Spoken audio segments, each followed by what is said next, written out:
welcome back everyone to your own YouTube channel that is Meet Niketan. और आज है हमारा डे नंबर 5 जिसमें हम शुरू करने वाले हैं quantum mechanical model. Okay, so let's get started without any delay. So here we have question number 1, which is regarding which wavelength? De Broglie's wavelength. Okay, this is like in the topic जहाँ पे हम बात करते हैं towards quantum mechanical model of an atom. यहाँ पे हम दो चीज़ों के बारे में बात करेंगे, De Broglie's wavelength and secondly we will talk about Heisenberg's uncertainty principle. ठीक है भाई, तो चलो यहाँ पे बात करते हैं. The de Broglie wavelength associated with a ball of mass 200 grams and moving with a velocity, moving at a speed of 5 meters per hour. अभी हमें क्या बताना है? सिंपली लैम्डा डी की वैल्यू बतानी है. ठीक है भाई, that is de Broglie's wavelength. Correct है. कैसे निकालते हो ma'am? h by momentum, right? h by p. h is Planck's constant and p is the momentum. सही है. Momentum can be written as h over mv. m is mass and v is the velocity. अभी देखो, हमें h की value पता है, given भी है. Secondly, mass की वैल्यू बच्चे, mass of what was that? A ball, right? So mass we already know, which is given to us. It is 200 grams. पर क्या ये ठीक है? नहीं. अगर हमें लैम्डा की वैल्यू मीटर्स में चाहिए, यानी कि ऐसा यूनिट में चाहिए, इसका क्या मतलब कि हमें h भी, m भी और v भी, तीनों ही चीज़ें ऐसा यूनिट में डालो ताकि जो फाइनल आंसर है वो भी ऐसा यूनिट्स में आए. तो चलो, here we know that mass is 200 grams, right? तो इसको हमें केजीस में कन्वर्ट करना पड़ेगा. ग्राम से किलोग्राम्स में जाना है तो divided by 1000. So this will B 0.2 kg हम बोल सकते हैं. सही है. और अगर बात की जाए वेलोसिटी के बारे में, which is given to us as 5 metres per hour, हमें किस में चाहिए होगी? मीटर्स पर सेकेंड में. ठीक है भाई. So it is given to us as 5 metres per hour. Let's convert it to per second. तो हमें एक आवर में जितने सेकेंड्स होते हैं उससे डिवाइड करना पड़ेगा, यानी कि divided by 3600, right? So here the value of v will be 5 over 3600 meters per second. Okay, तो अभी हमारे पास दोनों चीज़ें सही यूनिट में हैं. जल्दी से इनको क्या करते हैं, इन सारे वैल्यूज़ को डाल देते हैं.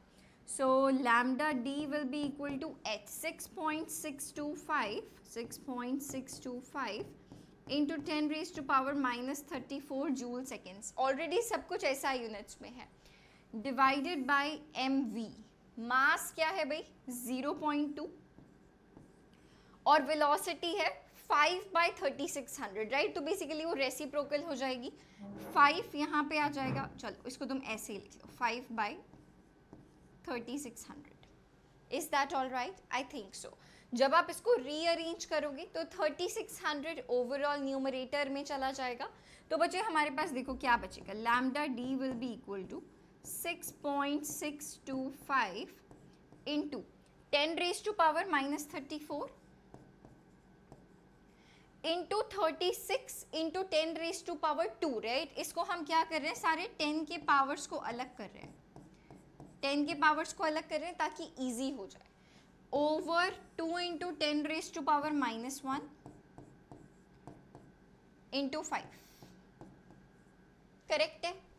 तो जब आप सारे पावर्स को, चलो सॉल्व करके देखते हैं. -34 प्लस 2 दैट विल बी -32, -32 -1 यानी कि +1 दैट विल बी -31. ओके, तो अभी के हिसाब से जो 10 के पावर्स हैं वो 10 रेज टू पावर -31 आ रहे हैं. अगर आप कंसिडर करो तो ये -15 तक तो नहीं पहुंच पाएगा, है ना? जब आप 6.625 multiplied by 36 divided by again 10 आप करोगे, ठीक है? तो फिर से बेसिकली 10 रेज टू पावर -30 हो जाएगा. तो -30 देखो क्लोजेस्ट, -20 भी नहीं हो सकता, -25 भी नहीं हो सकता. देखो एग्जैक्टली -30 ही पावर आ रही है. तो हमने क्लोजेस्ट पावर से हमारा आंसर रिलेट करने की कोशिश करी बिना कैलकुलेशन को आगे बढ़ाए हुए. ठीक है, तो प्रीटी ऑब्वियस, जब आप इसको सॉल्व करोगे we will get it as 2.385 into 10 raise to power -30 metres. आप वैसे भी अगर सिर्फ पावर्स भी कैलकुलेट करोगे तो वो -30 आ रहा है। ठीक है, यहाँ पे पता है प्रॉब्लम कब होती, अगर आपको पावर्स -30, -29, -31 अगर ऐसे टर्म्स में गिवन होती तो प्रॉब्लम होती है ना। हो सकता था कि वो पावर 2 मतलब इस वैल्यू को अरेंज करने के लिए थोड़ा आगे पीछे करनी पड़ती, ओके। बट यहाँ पे जो 10 के पावर्स हैं वो उनमें बहुत डिफरेंस है, तो इसीलिए हमें हमारा आंसर जल्दी मिल गया। So here we have option number D as the right choice. ठीक है, आगे बढ़े, नेक्स्ट क्वेश्चन की बात करते हैं। In hydrogen atom, now this is a PYQ and a very interesting PYQ, okay? Hydrogen atom की बात हो रही है। The de Broglie wavelength of an electron in the second Bohr orbit will be। दो चीज़ों को यहाँ पे कनेक्ट कर दिया गया है ना कि de Broglie wavelength बताओ एक इलेक्ट्रॉन की जब वो electron second orbit, Bohr second orbit में घूम रहा है। तो यहाँ पे अच्छा, take a moment and try to solve this question first. चलो अभी मेरे साथ ट्राई करो। तो यहाँ पे हम लगाएंगे क्वांटाइजेशन ऑफ एंगुलर मोमेंटम। अभी भी देखो तुमको हिंट दे दी है, अभी भी वीडियो पॉज करके खुद से ट्राई कर सकते हो। क्वांटाइजेशन ऑफ एंगुलर मोमेंटम, ठीक है भाई, this is what, this is your hint. अभी भी वीडियो पॉज कर सकते हो। चलो जी करें अभी मेरे साथ सॉल्व। देखो यार, क्वांटाइजेशन के अकॉर्डिंग हम क्या बोलते हैं, that MVR, okay, that is the angular momentum, it is always an integral multiple of h by 2 pi, right? n times h by 2 pi, right? Where n is your shell number, right?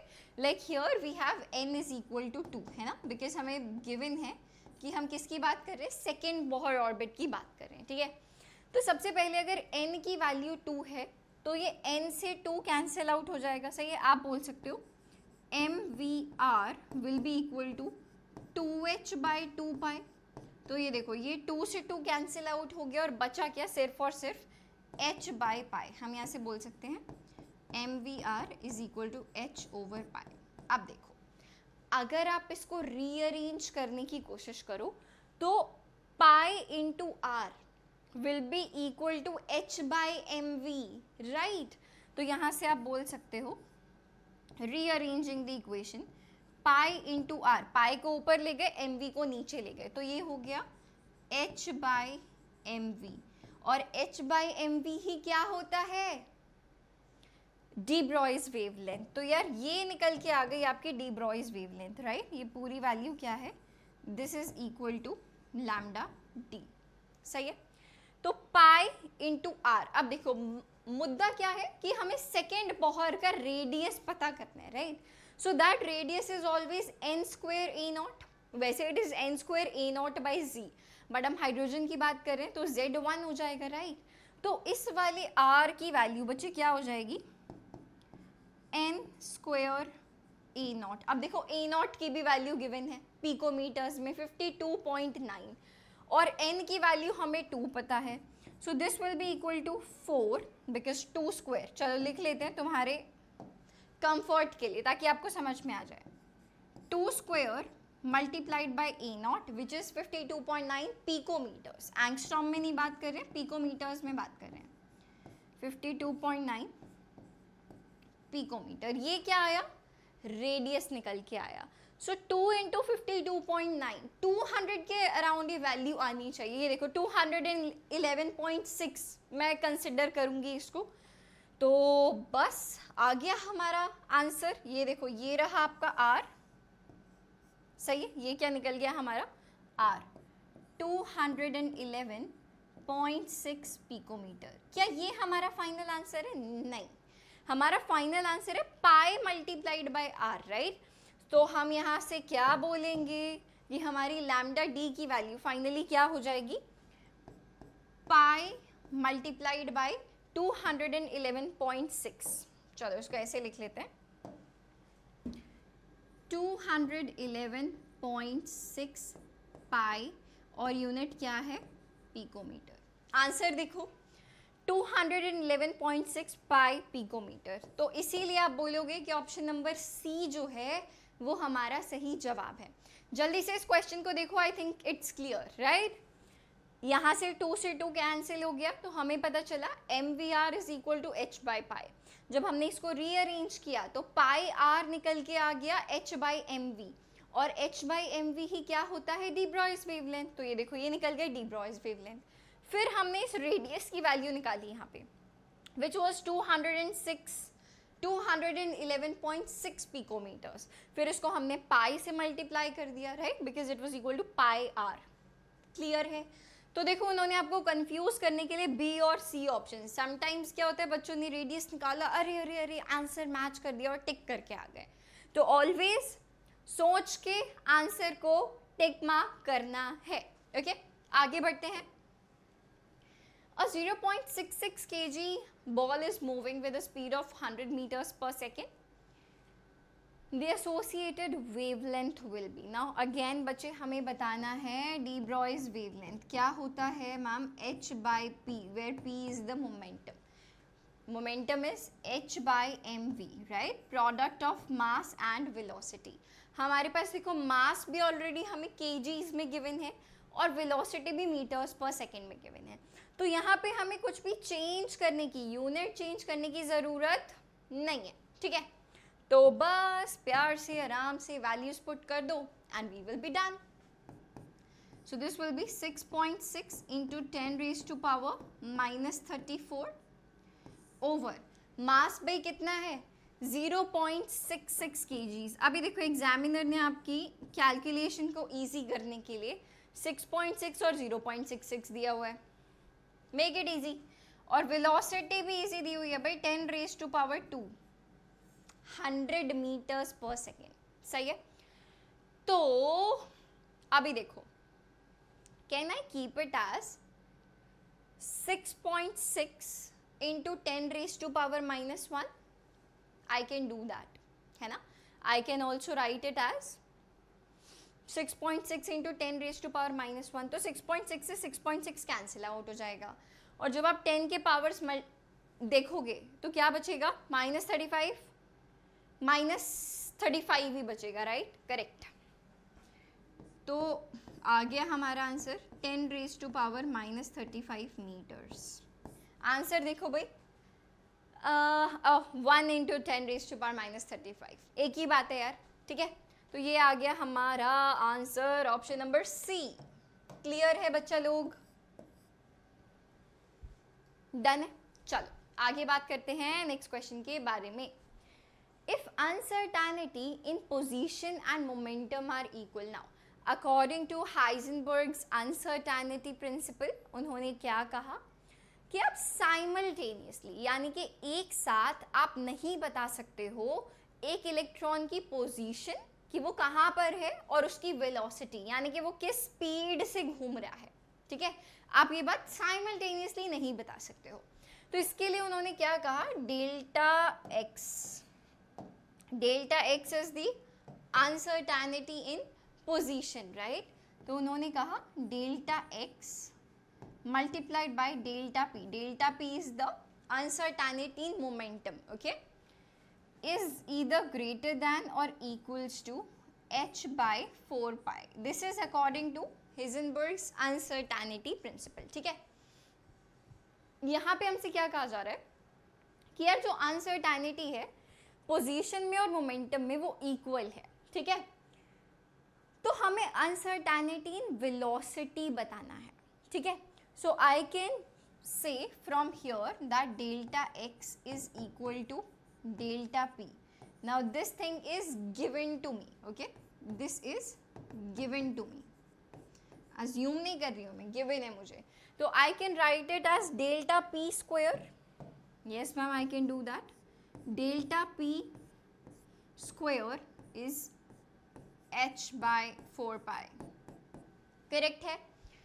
Momentum क्या होता है, mass and velocity. मास में तो कोई uncertainty नहीं होगी, तो this can be written as m delta v का होल स्क्वायर, सही है, and that will be again h by 4 pi.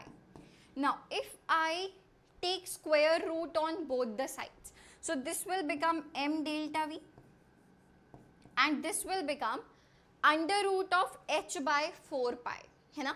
तो बच्चे 4 तो अंडर स्क्वायर रूट से बाहर निकल जाएगा and it can be written as 1 by 2 and this will be under root h over pi, right. मास को अगर मैं नीचे ले जाऊं तो this will B 1 by 2m, right. तो चलो जी, चलो नेक्स्ट स्टेप में ही कर लेते हैं यार. So from here delta v is either greater than और equal to 1 by 2m under root of h by pi. चलो भाई देखो क्या कुछ मैच कर रहा है. 1 by m नहीं, हमारे पास है 1 by 2m, तो ऑप्शन नंबर ए, बी और डी नहीं हो सकता. ऑप्शन नंबर सी जो है वो एग्जैक्टली वही है जो हमने यहाँ पे कैलकुलेट किया है. तो which is our right choice? Option number C is the right choice. ठीक है भाई, आई थिंक इसमें कोई डाउट, कोई परेशानी नहीं होनी चाहिए. आगे बढ़ते हैं. 4d, 5p, 5f and 6p orbitals are arranged in the order of increasing order of energies. Okay, the correct option is, chalo wait, let's calculate. First of all, how do we calculate energy? By n plus l rule, right? By n plus l rule. N is the principal quantum number and l is the azimuthal quantum number, right? और different subshells के लिए, if I talk about S, P, D, F, what is the value of L, azimuthal quantum number? It's already predefined, right? So L is equal to 0 for S subshell, for P it's 1, for D it's 2, for F it's 3, and if I take G as well, S, P, D, F, G, then for G it's going to be equal to 4, right? Is it okay? I think so. आगे बढ़े. और अच्छा एक और चीज़ भी बता देते हैं. अगर n प्लस एल की वैल्यू दो सबशेल्स के लिए सेम निकल के आ रही है तो जिसमें n की वैल्यू बड़ी है उसकी एनर्जी ज़्यादा होगी. ठीक है, तो चलो भाई निकाल लेते हैं. 4d की energy 4 plus 2, right? It's going to be equal to 4 plus 2, that's 6. Okay, for 5p के लिए निकाल लेते हैं भाई. 5 plus 1 again 6. तो आप देख सकते हो कि 4d और 5p में दोनों की वैल्यू 6 आ रही है, बट ज़्यादा एनर्जी किसकी होगी बेटा? 5p की होगी. ठीक है, आगे देखते हैं. 5f के लिए क्या निकल के आएगी value? 5 plus 3, right? So 5 plus 3, that's 8. And for 6p, it's going to be 6 plus 1, that is 7. Okay? तो देखो ये तो फॉर श्योर है कि सबसे ज़्यादा 5f की एनर्जी है, फिर 6p की है. सबसे पहले 5f फिर 6p. तो देखो ऑप्शन नंबर b नहीं हो सकता और ऑप्शन नंबर सी भी नहीं हो सकता. It is either option number ए और ऑप्शन नंबर डी. करेक्ट है. 5f फिर 6p और 4d और 5p में ज़्यादा एनर्जी किसकी है बेटा? 5p की ज़्यादा है क्योंकि n की वैल्यू इसमें बड़ी है. तो option number A 5f, 6p, 5p and 4d. 4d की सबसे कम आएगी. ठीक है भाई. सो फ्रॉम हियर ऑप्शन नंबर ए जो है वो हमारा सही जवाब है. क्लियर है? इतने इजी क्वेश्चंस आपके नीट के एग्जाम में आने वाले हैं और ये चैप्टर बहुत इजी है, बहुत प्यारा है, तो मेक श्योर कि आप इसको अच्छे से करें. ठीक है, आज हमारा लास्ट सेशन है for this particular chapter. Make sure you do all the sessions. Okay, today is day number 5. Some basic concepts of chemistry and this structure of atom we have completed today. Cool है? चलो आगे बढ़ते हैं. Two electrons occupying an orbital are distinguished by. अच्छा देखो, एक orbital में भाई मैक्सिमम कितने इलेक्ट्रॉन्स रह सकते हैं? 2. ठीक है, अगर ये एक ऑर्बिटल है तो हम इसमें 2 इलेक्ट्रॉन्स को कैसे दिखाते हैं? like this. If this is one electron, then this is the second electron. सही है? तो हम बोलते हैं कि इनमें से एक की स्पिन है +1/2 और दूसरे की स्पिन है -1/2, राइट? तो जो दो इलेक्ट्रॉन्स एक ही ऑर्बिटल में रहते हैं, हम उनको कैसे डिस्टिंग्विश करते हैं? उनके स्पिन क्वांटम नंबर से. How? Bye there spin quantum number. Is it all right? या.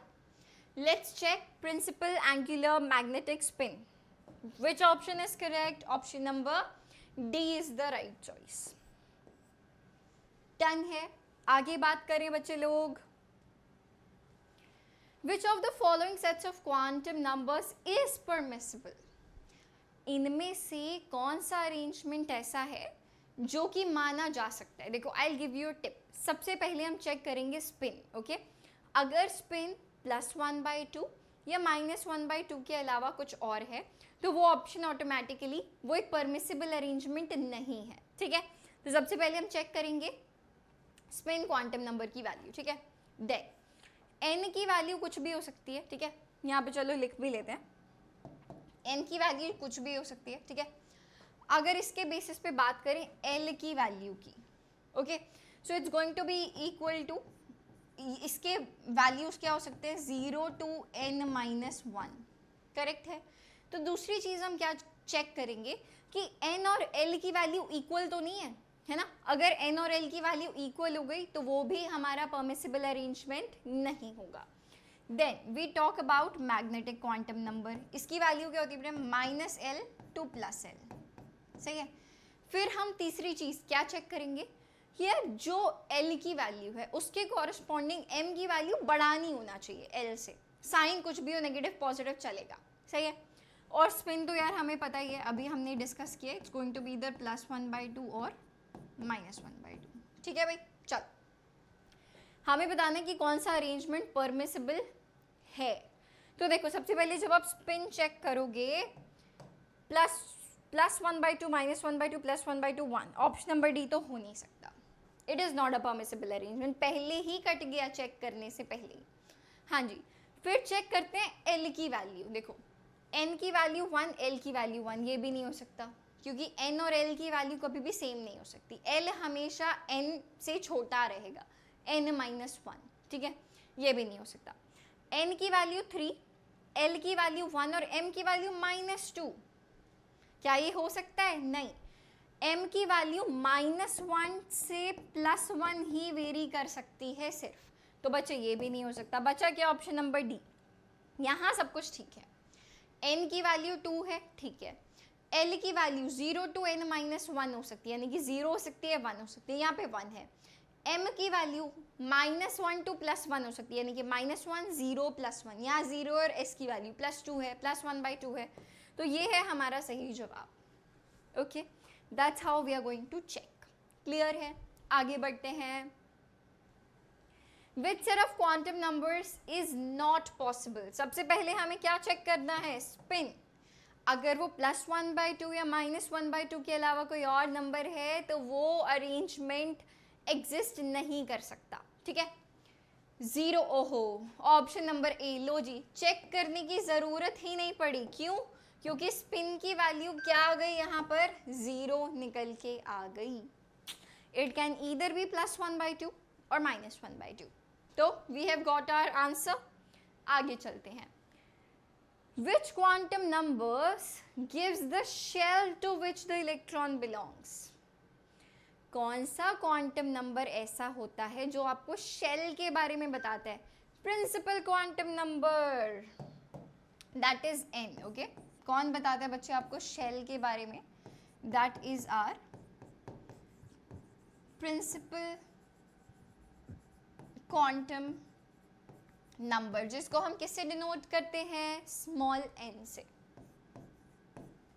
तो ऑप्शन नंबर ए. क्या बात है, पहला ही ऑप्शन हमारा सही जवाब है. Option number A is the right choice. Done है, क्लियर है. आगे बढ़ते हैं. What is the maximum number of electrons in a shell? बताओ जी बच्चे, the maximum number of electrons in a shell is 2n square. What is that?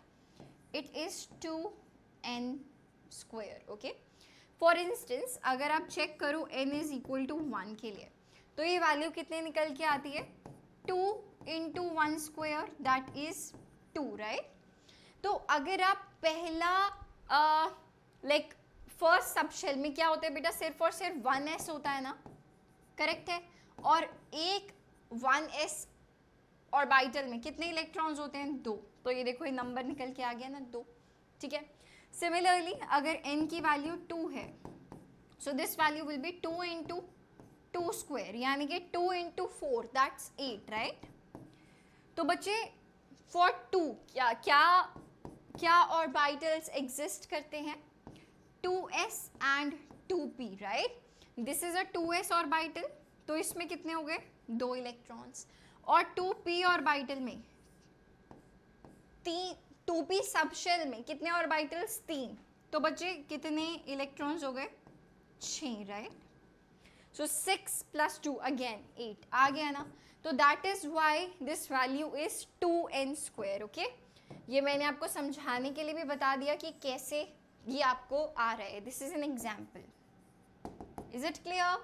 तो हम क्या बोल सकते हैं? सही जवाब देखो और ढूंढो. n 2n n square 2n square 2n square.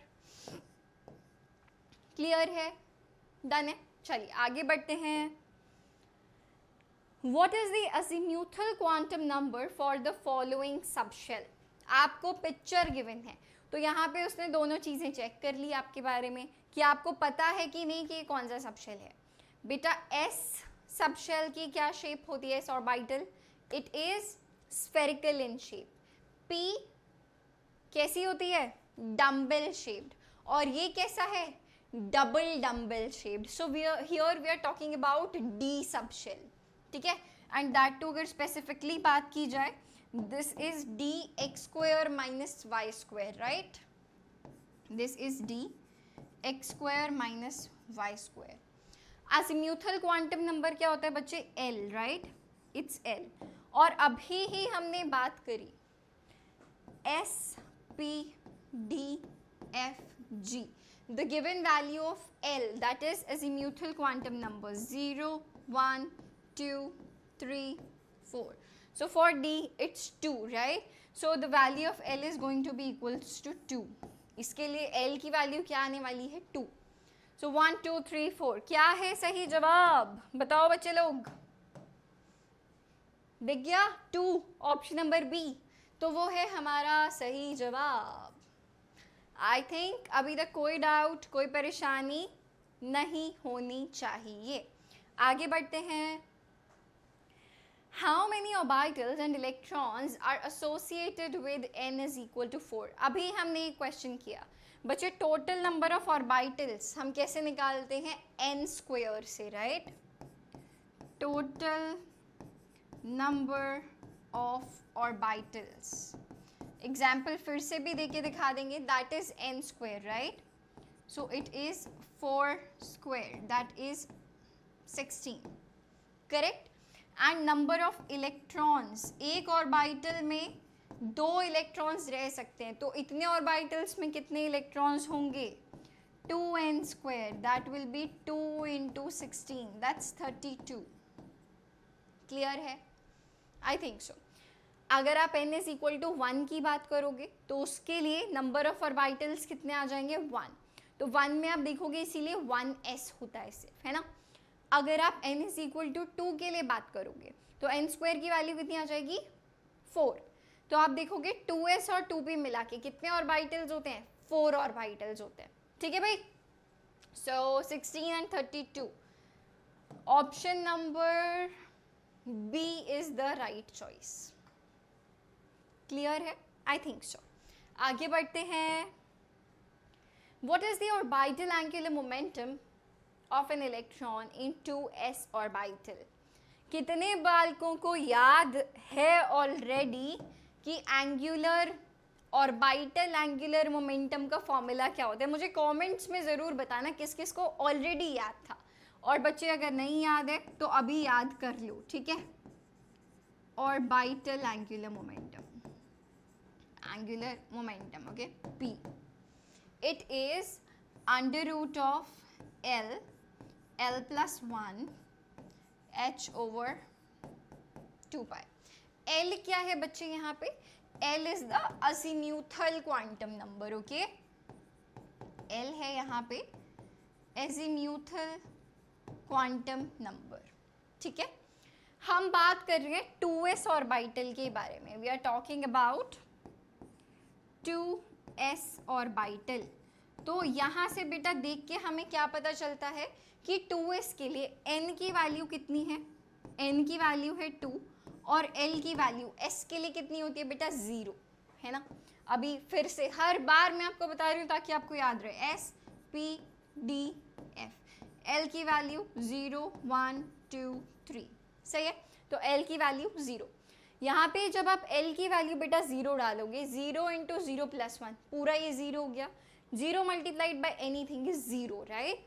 तो आप बोलोगे ये ऑर्बिटल एंगुलर मोमेंटम की वैल्यू कितनी निकल के आ गई है? 0। बड़ा बड़े लग दे इसको, 0, ठीक है भाई। चेक करो आंसर जल्दी। 1 2 3 0, option number D is the right choice. ये we have completed this question. आगे बढ़ते हैं। The region where probability density function reduces to 0, यानी कि ऐसी जगह जहाँ पे probability density यानी कि इलेक्ट्रॉन को पाए जाने की संभावना जहाँ 0 होती है, वो क्या होते हैं? Those are called as nodes, right? हम उसको क्या बोलते हैं बेटा? nodes बोलते हैं, ठीक है। Probability density region, nodal surfaces, nodes या फिर इसका दूसरा नाम हम क्या बोल सकते हैं? नोडल सरफेसेस या नोडल प्लेन्स भी लिखा सकते हैं कभी कभी, ठीक है। Sorry, we can also name it as nodal surfaces और प्लेन्स, ठीक है भाई। So we can say that option number B जो है वो है हमारा सही जवाब। क्लियर है? आगे बढ़े क्वेश्चन नंबर 15 की तरफ। The total number of atomic orbitals in 4th energy level. बताओ भाई, n इज इक्वल टू 4 के लिए कितने ऑर्बिटल्स उसमें होंगे? n इज इक्वल टू 4 के लिए, so the number of orbital is given by n square. जब हमें प्रिंसिपल क्वांटम नंबर को यूज करते हुए बताना है तब, ठीक है। So total number of orbitals, total number of orbitals, right? It is how much? n square. So this will come out to be how much? 4 square. So that would be 16, right? 16. अब कैसे आया ये value 16? चलो देख भी लेते हैं। अगर आप n is equal to 4 के लिए बात करो तो कौन कौन से हमारे पास सब शेल्स होते हैं? 4s, 4p, 4d, right, S P D and F, है ना, 4F। तो देखो S में कितने ऑर्बिटल्स होते हैं बच्चे? 1, राइट, 1, 3। D में कितने होते हैं? 5। और F में कितने होते हैं? 7। तो देखो यार ये वैल्यू कितनी आ गई? 4 + 5 9, 9 + 7 16 आ गई ना ये वैल्यू। तो ये देखो matched, this value is again matched, ठीक है भाई। क्लियर है कि क्या मतलब है इसका? हमें वो भी समझ में आना चाहिए। आगे बढ़ते हैं अगले क्वेश्चन की तरफ। ओके, तो हमें गिवन है for electrons, sorry, few electrons have the following quantum numbers, arrange them in the order of increasing energy from lowest to highest. Okay, तो अगर हम फर्स्ट वाले के लिए देखें तो बच्चे n + l, एनर्जी की बात कर रहे हैं तो हमें क्या निकालनी है? n + l value. बेटा कितनी निकल कर आ जाएगी? 4 + 1 that's 5, right. So it will be 4 + 1 that is 5। For the second one it's going to be, this is for second, 4 + 0, तो 4 हो जाएगा यार, ये बेसिक एडिशन इससे इजी क्वेश्चन तो हो ही नहीं सकता, है ना। देन थर्ड के लिए बात करते हैं, 3 + 2 that's 5. For this 3 + 2 that's 5, and for fourth 3 + 1 that's 4, right? For this it's going to be 3 + 1 that is 4, right? अभी इनमें से सबसे ज़्यादा एनर्जी किसकी है, देखो फर्स्ट और थर्ड में आ रहा है 5, तो let's see first and third. बेटा जिसमें n की वैल्यू बड़ी है, राइट, जिसमें n की वैल्यू बड़ी है उसकी एनर्जी ज़्यादा होगी, ठीक है. तो यानी कि फर्स्ट की एनर्जी सबसे ज़्यादा होने वाली है, ठीक है भाई, फर्स्ट की एनर्जी सबसे ज़्यादा होने वाली है. पहले तो चेक कर लो कि किस में फर्स्ट लास्ट में लिखा हुआ है, फर्स्ट थर्ड फोर्थ सेकेंड, क्या बात है. एक्चुअली आपको इसके बाद क्वेश्चन इन योर एग्जाम आपको करने की ज़रूरत ही नहीं है, आपको यहीं से पता चल जाएगा कि ऑप्शन नंबर ए ही हमारा सही जवाब है, ठीक है भाई. नाउ चलो फिर भी देख लेते हैं, फर्स्ट के बाद क्या आना चाहिए बेटा, थर्ड आना चाहिए, है ना, क्योंकि उसमें भी n + l की वैल्यू 5 है, so it will be third, right.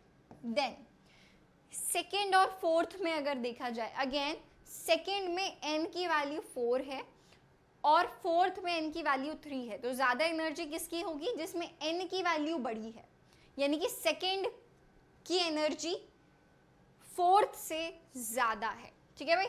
So this will B second and here it will B fourth. तो देखो 4 second third first, 4 second third first, clear है. चलो आगे बढ़े. What is the lowest value of n that allows g orbital to exist? Okay.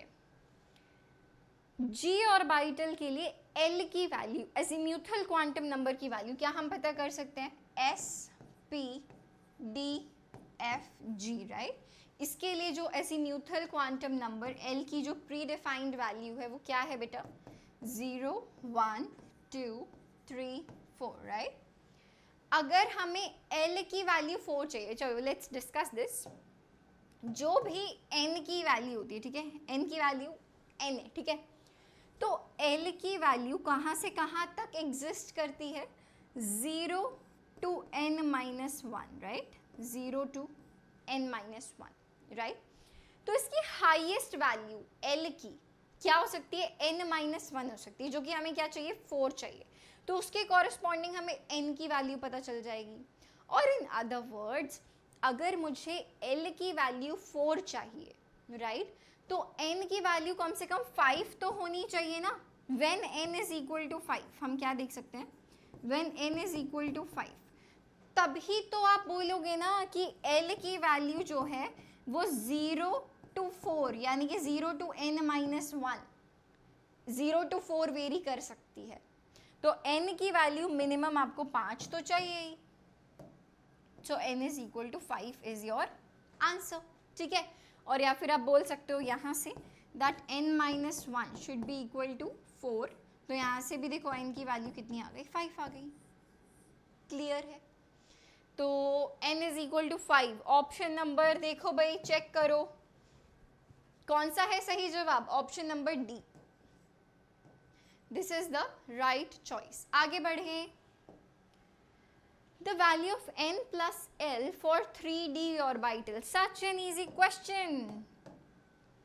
d के लिए l की value क्या होती है, मैं बार बार आपको बता रही हूँ, s p d f याद हो जाना चाहिए. अभी l की वैल्यू 0 1 2 3, d की वैल्यू होती है 2, हमारे पास है 3d, right.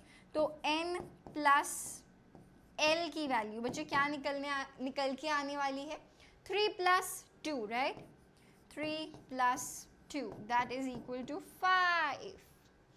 Let's check the answer. 4 3 5 6, it's 5, right, it's going to be equal to 5. Option number C है सही जवाब. ओके आगे बढ़े. क्वेश्चन नंबर 19 के बारे में बात करते हैं. The orbital angular momentum of a p electron is given by, again अभी आपको याद दिलाया था, orbital angular momentum क्या होता है, √L, l + 1 whole multiplied by h by 2 pi. This is what? This is orbital angular momentum का formula. Okay, L की वैल्यू p इलेक्ट्रॉन के लिए, यानी कि जो p सब शेल में बैठा हुआ है उसके लिए क्या होगी? S p d f. L की वैल्यू 0 1 2 3, p की value 1 because we have a p electron, right? तो L is equal to 1 here. What do we have? L is equal to 1 here. डाल दो भाई वैल्यू. 1 into 1 plus 1. चलो डाल लेते हैं यार. 1 plus 1, right? Multiplied by h over 2 pi. So this becomes 1 plus 1 is 2. 2 multiplied by 1 is 2. So this becomes root 2 times h by 2 pi. तो देखो यार ये रूट 2 से 2 कैसे कैंसिल हो गया? Root 2 into root 2 is 2, right? So it can be written as h over root 2 pi. h over root 2 and pi अलग से, लाइक दैट. सही है. 3 root h by 2 pi, 3 root 3 h by root 2 pi. Option number D देखो भाई बच्चा लोग, option number D देखिए. This is the right choice. Clear है? आगे बढ़ते हैं अगले क्वेश्चन की तरफ.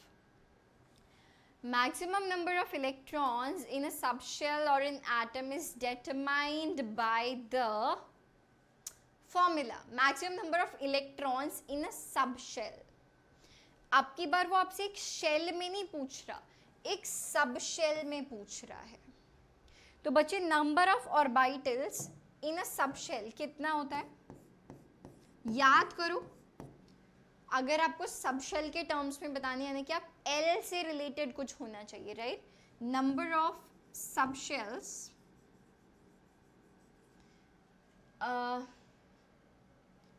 number of subshells is going to be how much? 2L plus 1, right? It's going to be equal to 2L plus 1. तो number of electrons कितने हो जाएंगे? Number of electrons कितने हो जाएंगे? 2 multiplied by 2L plus 1, right? Is that okay? 2 multiplied by 2L plus 1. So that is going to be 4L plus 2. This is our final answer. Check करिए. Option number B देखो यार, है ना सही जवाब? Number of electrons. सही है भाई? Is it okay? I think so, yes. Option number B is the right choice. Number of orbitals in a subshell कर लेते हैं ना इसको. This is not the number of subshells, this is number of orbitals in a subshell. Let's write it again. Let's call it number of orbitals in a subshell. Number of orbitals हम बोलेंगे इसको. Orbitals in a subshell. ठीक है भाई? Clear है? चलिए आगे बढ़ते हैं. Which of the following is not a permissible arrangement? Take it, like pause the video and try to attend this question. ठीक है? चलो, सबसे पहले क्या बताया था? स्पिन की वैल्यू चेक करनी है. अगर वो +1/2 या -1/2 के अलावा अगर कोई और वैल्यू है तो of course it is not a permissible arrangement. सो -1/2, -1/2, +1/2, -1/2, यहाँ तो सब ठीक है. अब n और l कंपेयर करके देखते हैं. N3L2, ठीक है? यहाँ पे हम बेसिक क्या चीज़ चेक कर रहे हैं कि n और l की वैल्यू सेम नहीं हो सकती है ना? l at least 0 to n-1, n से एक कम होना चाहिए. 3 2, 4 0, 5 3, 3 2, ये भी भाई सब ठीक है. तो अब हमें लास्टली क्या चेक करना है? m की वैल्यू, है ना? m की value -l to +l exist कर सकती है. 2 + 1 0 0 3 0 2 -3. पकड़ी गई ना गड़बड़? अगर L की वैल्यू बच्चा 2 है ना? L की वैल्यू क्या है? 2 है. तो M की वैल्यू सिर्फ और सिर्फ -2 से +2 वेरी कर सकती है. यहाँ पे क्या वैल्यू है -3, ठीक है। तो इसीलिए ये जो अरेंजमेंट है वो परमिसिबल नहीं है, वो गलत अरेंजमेंट है। सही है भाई, चलो आगे बढ़ते हैं। Consider the following sets of quantum numbers. Which one is not possible? Take a moment and again. सबको देखो भाई, बहुत इजी ही क्वेश्चन है, जैसे हम मल्टीपल टाइप के क्वेश्चन जैसे कर चुके हैं, ठीक है। सब में स्पिन तो ठीक है ना। अभी हमें क्या चेक करना है, n और l की वैल्यू। अगर ऑप्शन नंबर ए को देखा जाए, n3l0, ये 2 and -2, ये नहीं हो सकता, ठीक है। मतलब ये एक परमिसिबल अरेंजमेंट नहीं है, यानी कि हमारे ऑप्शन में सेकंड तो होना ही चाहिए, ठीक है। थर्ड चेक करते हैं, n4l-3m2, ये ठीक अरेंजमेंट है, ये भी ठीक अरेंजमेंट है। फोर्थ वाले को चेक करते हैं, n की वैल्यू 1, l की वैल्यू या तो 0 हो सकती, n की वैल्यू 0 ही हो सकती है, 0 है। m की वैल्यू भी फिर 0 ही हो सकती है, राइट, बिकॉज m की value -l to +l very करती है। अगर l 0 है तो m भी 0 ही होगा, पर यहाँ पे तो -1 है, तो फोर्थ भी एक परमिसिबल अरेंजमेंट नहीं है। n-3 l2m-3, ये देखो ये हो गई ना गड़बड़। अगर l की वैल्यू 2 है तो m की वैल्यू -2 से +2 होनी चाहिए, बट यहाँ क्या है -3, तो ये भी परमिसिबल अरेंजमेंट नहीं है। आंसर में हमारे क्या होना चाहिए, second, fourth and fifth not possible, not possible. देखो भाई कौन सा ऑप्शन मैच होता है, second, third, fourth, first, second, third, fourth, second, fourth, fifth, तो ऑप्शन नंबर सी सही जवाब है। This is option number C, ठीक है, क्लियर है। बस चेक करना था और तो कुछ ऐसा नहीं था, सही है। आगे बढ़ते हैं। The orientation of an atomic orbital is governed by magnetic quantum number, ठीक है भाई। ओरिएंटेशन किससे पता चलती है, मैग्नेटिक क्वांटम नंबर से, तो ऑप्शन नंबर सी है सही जवाब। आगे बढ़ते हैं। Electronic configuration of calcium atom can be written as, बच्चे कैल्शियम क्या होता है, कैल्शियम होता है 20, है ना, atomic number is 20 for calcium, ठीक है। तो इसका अगर ऑप्शन में देखा जाए, आर्गन तो वैसे ही हटा दो, राइट, नहीं आर्गन क्यों हटाएं, नियॉन हटा सकते हैं, राइट, नियॉन इज 10, करेक्ट है, तो 10 और P2 it can not be the right option, ठीक है। Argon can be the right option. Argon का बच्चे एटॉमिक नंबर कितना होता है, 18 होता है, तो 18 और 2, now this can be the right choice, right. तो चलो अगर इसको हम शुरुआत से लिखने की कोशिश करें, सो this will B 1s2 2s2 2p6, right. बचे 1s2 क्या होगा, हीलियम होगा, 1s2 2s2 2p6 नियॉन होगा, right, atomic number 10, okay. 1s2 2s2 2p6, 3s2 3p6, right, कितने हो गए, 18 इलेक्ट्रॉन्स हो गए। और ये पूरा किसको रिप्रेजेंट करता है बच्चे, आर्गन को, right, argon is 18, argon is 18, correct. So 1s2 2s2 2p6 3s2 3p6, इसके बाद क्या आना चाहिए, 4s, और 4s में बच्चे कितने होंगे, 2, right, so 4s2, because we are talking about calcium. Now it is 20, right, now it has become 20, so argon 4s2, this is the electronic configuration of calcium. तो हम बोल सकते हैं कि ऑप्शन नंबर बी जो है हमारा सही जवाब है, ऑप्शन नंबर बी। समझ में आया कैसे, I think it's clear, okay. आगे बात करते हैं। In a given atom, no two electrons can have the same values of all 4 quantum numbers, जो अभी हम हर बार चेक कर रहे थे, है ना, कि हर एक इलेक्ट्रॉन के लिए जो प्रॉपर सेट है वो डिफरेंट होएगा, है ना। तो this is which rule, Pauli's exclusion principle, okay भाई, ये क्या है, this is Pauli's exclusion principle. ये सारी चीज़ें, Hund's rule, aufbau principle, uncertainty principle, Pauli's exclusion principle, ये सब आपको पता होनी चाहिए, क्लियर है? और इसमें से जो ये है, this is what? Pauli's exclusion principal. आगे चलते हैं। The electronic configuration of copper. Chromium और कॉपर की इलेक्ट्रॉनिक कॉन्फ़िगरेशन आपको पता होनी चाहिए, आपको याद होनी चाहिए, ठीक है भाई? तो देख लो यार, क्रोमियम में copper, we are talking about copper, right? Copper is what? Copper is 29, सही है? तो अगर आप लिख के देखो, चलो क्या होनी चाहिए पहले हम वो बात करते हैं। जनरल, अगर आप ट्रेंड से चलोगे, बिकॉज क्रोमियम और कॉपर में एक्सेप्शंस होते हैं, राइट? तो अगर हम चलें 29 के हिसाब से, this will B 1s2 2s2 2p6, ठीक है? 3s2 3p6 3s2 3p6। आप देखो 18 इलेक्ट्रॉन्स ऑलरेडी हो गए, right? 4 10 12 18, right? So this is argon, okay? This is argon 18. This is argon 18, okay? After that there will be 4s and 3d, right? तो in general क्या होना चाहिए था? It must be, it should have been, okay? 4s2 and 3d how much? 20 हो गए, 3d 9, ये होना चाहिए था, right? पर ऐसा नहीं होता, पर ऐसा नहीं होता। क्या होता है? We know that half filled and fully filled orbitals are more stable, right? हमें क्या पता है? Half filled and fully filled orbitals are more stable, and fully filled orbitals are more stable. बच्चे ये ज़्यादा स्टेबल होते हैं, ठीक है? एक्सचेंज एनर्जीज के वजह से एंड ऑफ कोर्स सिमेट्री के वजह से। तो एक्चुअल में जो देखा जाता है वो क्या होता है?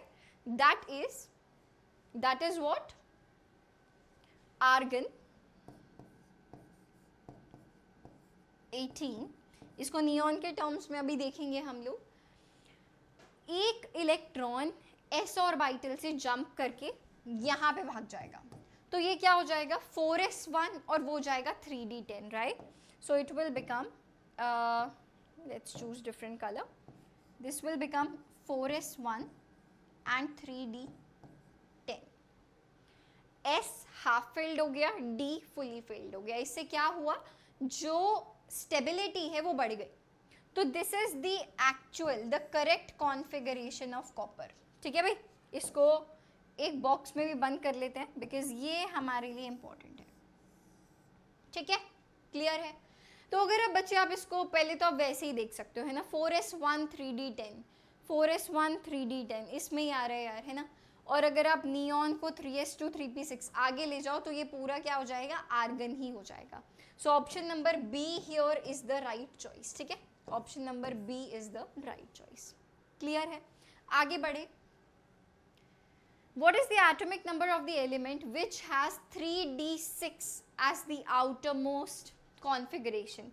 चलो भाई करके देख लेते हैं 3d6 तक। इसके लिए हमें कॉन्फ़िगरेशन का ऑर्डर याद करना ज़रूरी है, राइट? तो क्या आएगा बच्चे? चलो 1s2 2s2 2p6, राइट? इसके बाद क्या आता है?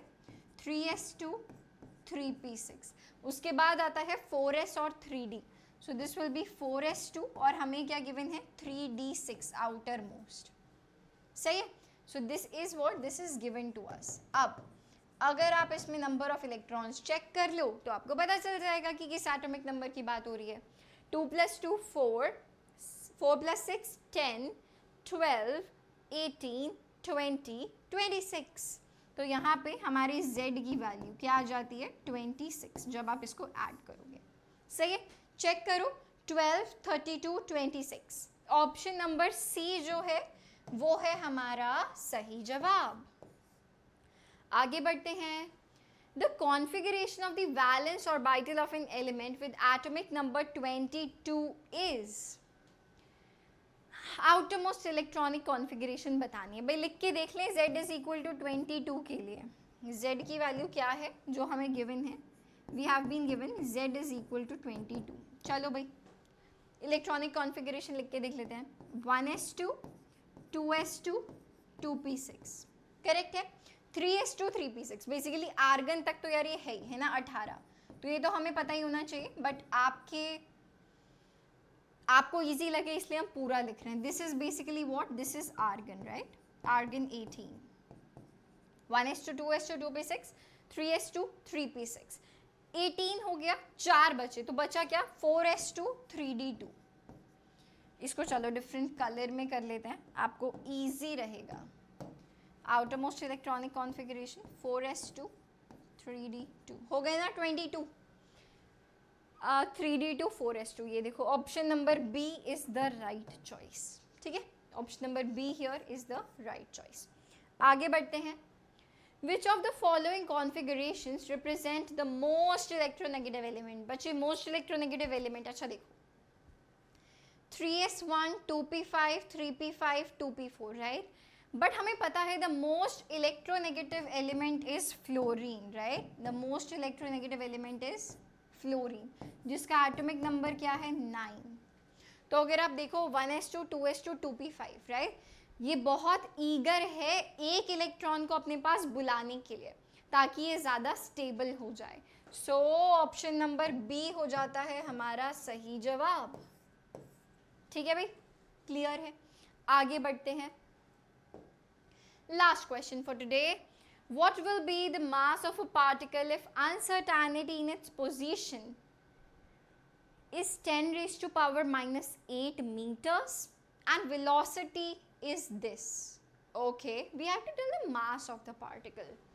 Okay, uncertainty principle के according हमें क्या पता है, delta x into delta p, यानी कि uncertainty in position and uncertainty in its momentum. It is either greater than or equal to h by 4 pi. हम इसको equal to लेकर ही solve करते हैं. ठीक है भाई, हम इसको equals to लेकर ही solve करते हैं. Delta p can be written as m delta v, right? So this can be written as delta x and delta p can be written as m delta v. सही है. So this is equal to h by 4 pi. हमें mass बताना है. Delta x और delta we को मैं denominator में भेज सकती हूँ, तो मास की वैल्यू मिल जाएगी. तो simply just a formula based question. ठीक है भाई, तो this will be m will be equal to h over 4 pi delta x delta v. सारी वैल्यूज डालो और आंसर पाओ. Okay, so it's pretty easy. चलो यार वैल्यूज भी डाल के देख लेते हैं. h की value 6.6 into 10 raise to power minus 34 joule seconds. Okay, सब कुछ हम SI यूनिट में रखने वाले हैं क्योंकि मास हमें kgs में चाहिए. ठीक है भाई, 4 इंटू 3.14 4 पाई डेल्टा x इस 10 raise to power minus 8 meters. Again ये भी ऑलरेडी किस में है, SI यूनिट में. डेल्टा x और डेल्टा v भी मीटर पर सेकेंड में ही गिवन है. 5.26 into 10 raise to power 5.26 into 10 raise to power minus 25. हाँ जी, जब आप इसको सॉल्व करेंगे इसकी फाइनल जो वैल्यू है, मास की वैल्यू बच्चे निकल के आने वाली है 0.01 kgs. बहुत इजी कैलकुलेशन है. इतना आप लास्ट क्वेश्चन के लिए आपके लिए होमवर्क. ठीक है भाई, कोई डाउट या कुछ और आपको अगर एक्स्ट्रा चाहिए then let me know in the comments, let me know on Telegram. I am here to help you. लेकिन अभी आज के लिए हमारा ये chapter number 1 some basic concepts of chemistry, chapter number 2 structure of atom finished. Okay, मिलते हैं हमारे अगले सेशन में. Till then bye bye and all the best.